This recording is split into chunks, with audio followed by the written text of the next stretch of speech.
ऊपर से 3 गुना defence budget बढ़ाने का मुतालबा कर दिया गया है। अब मेरे पाकिस्तानियों, हमारा अल्लाह ही हाफिज है।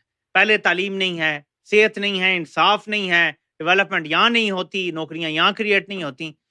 अब कहते हैं जी 3 गुना बजट हमारा बढ़ा, यानी अगर 14 अरब डॉलर है तो 42 अरब डॉलर हमारा बजट करो। पाकिस्तान के कुल बजट का 80-90% इनको डिफेंस बजट चाहिए। मेरे पाकिस्तानियों, जरा हौसला करो, दिल गुर्दा बड़ा करो, जरा पेट काटो, अपने घर शहर बेचो, चूड़ियां बेचो, इनका बजट पूरा करो, क्योंकि जिस तरह ये बलूचिस्तान और पाकिस्तान चला रहे हैं, ये आगे भी ऐसे ही चलाना चाहते हैं। फौज की 200 अरब डॉलर की मुबैना तौर पे एम्पायर है बिजनेस की। अगर फौज ये बेच दे तो पाकिस्तान का 150 अरब डॉलर का सारा कर्जा उतर जाएगा बैरूनी। अजीत डोवल अगले हफ्ते रूस का दौरा करने जा रहा है। उसमें इतलात ये हैं कि अजीत डोवल रूस से मजीद S-400 लेने जा रहा है। ये गौर से सुनिएगा। और जो है उसमें तो सीज फायर किया है, लेकिन मक्कार और अय्यार और बुज़दिल दुश्मन से कोई ज्यादा अच्छे की तवक्को तो रखना भी बेवकूफी है।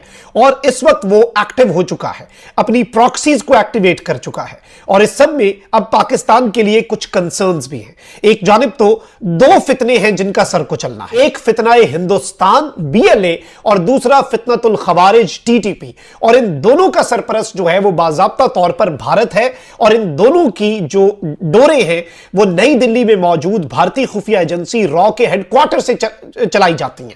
अब यह चीज याद रखिएगा कि एक तरफ तो BLA जो है उसके लिए जो आने वाले दिनों में होने जा रहा है आप अंदाजा भी नहीं कर सकते, लेकिन वहीं दूसरी जानिब जो इससे भी बड़ा कंसर्न है, आपको मालूम है कि मीर अली के अंदर एक ड्रोन गिरा जिसमें बच्चे शहीद हुए। ऑल्दो कुछ लोगों ने कहा कि जी पाकिस्तान की सिक्योरिटी फोर्सेज ने यह कार्रवाई कर दी, जबकि बाद में ISPR की तरफ से इस हवाले से स्टेटमेंट आई कि ये जो ड्रोन है ये TTP के फितनतुल खवारिज को भारत की तरफ से जो प्रोवाइड किए गए, और वो कहां से लेंगे, वो कोई किसी मुल्क की मिलिट्री है, उनके मुल्कों के साथ एग्रीमेंट है, नहीं है भाई, ये असला ऐसे ही मिलता है, कोई मुल्क सरपरस्ती करता है तो असला मिलता है।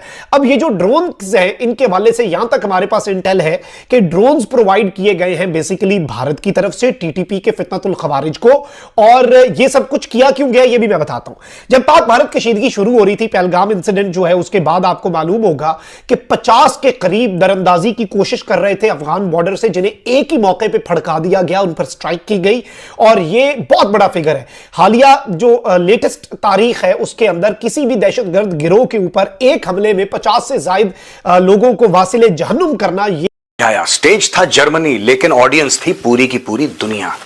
और यह बोला कि भारत अब न्यूक्लियर ब्लैकमेल के सामने नहीं झुकेगा, पाकिस्तान जो मर्जी चाहे कर ले। पाकिस्तान यह कहता है ना कि अगर तुमने यह करा, अगर तुमने जवाबी कार्रवाई करी तो हम nuclear attack pav pav kilo के होंगे तुम्हारे पास होंगे, तुम्हें जो करना है तुम करो, हमें जो करना है हम करेंगे। आज के बाद अगर पाकिस्तान ने न्यूक्लियर धमकी दी तो वही, दोस्तों आपको पता है 26/11 में क्या हुआ? 26/11 में हम लोगों ने रिस्पांस इसलिए नहीं दिया क्योंकि हमें लगा कि पाकिस्तान के पास तो न्यूक्लियर वेपन्स हैं। 1999 में कारगिल पे पाकिस्तान चढ़ दौड़ा, भारत ने जवाबी कार्रवाई करी, बहुत मारा पाकिस्तानियों को, लेकिन भारत ने लाइन ऑफ कंट्रोल पार नहीं करी। क्यों? क्योंकि पाकिस्तान के पास न्यूक्लियर है। ऑपरेशन सिंदूर का सबसे बड़ा जो टेकअवे है दोस्तों, सबसे बड़ा टेकअवे ऑपरेशन सिंदूर का कि ये न्यूक्लियर धमकी को हमने बिल्कुल धुआं कर दिया। आज के बाद पाकिस्तान न्यूक्लियर धमकी नहीं देगा। और आपने एक और बात नोट करी होगी कि जब से ऑपरेशन सिंदूर शुरू हुआ है तब से न्यूक्लियर के मामले में पाकिस्तान ने चूं तक नहीं करी, ना इनके आर्मी चीफ ने, ना इनके DG ISPR ने, ना इनके DGMO ने, ना इनके किसी नेता ने। चुप बैठे बिल्कुल, न्यूक्लियर के बारे में बात मत बोलो। तुमने मुंह खोला, भारत ने एक और ब्रह्मोस डाला तुम्हारे मुंह के अंदर।